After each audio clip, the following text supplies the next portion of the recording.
C'est une vieille habitude qui n'a rien à voir avec la pandémie de la Covid-19 ou une quelconque conjoncture. Il se trouve simplement que le milieu des éditeurs est rempli d'aventuriers qui d'une année à l'autre peinent à satisfaire la demande. Résultat des courses, depuis 2 semaines que les cours ont repris, plusieurs manuels scolaires se font rares sur le marché. Un élève qui va à l'école sans livre et comme cultivateur qui va au champ sans la machette, et c'est pas bon du tout.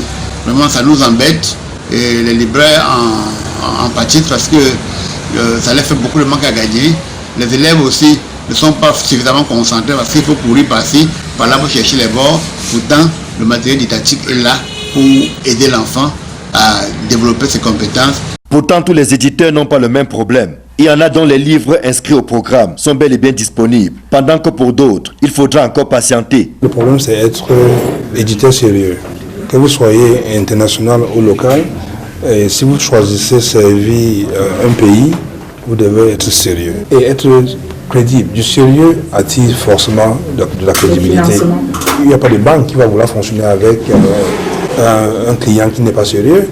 Mais un partenaire ne voudrait pas fonctionner avec un autre qui n'est pas sérieux. Si cet état de choses interpelle les acteurs de la filière qui doivent faire preuve de professionnalisme et de sérieux, il indexe également les pouvoirs publics qui, selon certains éditeurs, ne jouent pas toujours franc jeu en sélectionnant des structures n'ayant ni l'expérience, encore moins la surface financière requise pour ce type d'activité. Il y a des éditeurs qui ont 1, 2 titres qu'on ne retrouve pas, pourtant il y a des Camerounais un peu plus capables de le faire. Donc j'attire ainsi l'attention des pouvoirs publics à ne retenir que les éditeurs qui ont la capacité de mettre les ouvrages tels que demandés par les ministères en charge de l'éducation sur le marché.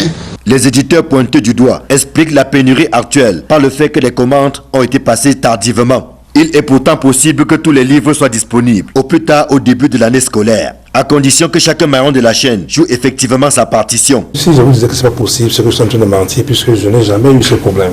C'est du planning. Vous savez justement à quel moment la rentrée va commencer. Vous devez savoir combien de temps vous allez prendre pour imprimer le livre.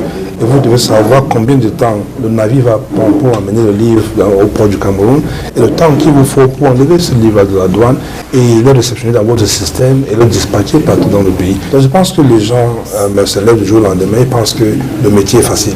Donc il est temps d'essayer d'enseigner davantage ce domaine et de le laisser pour les gens sérieux.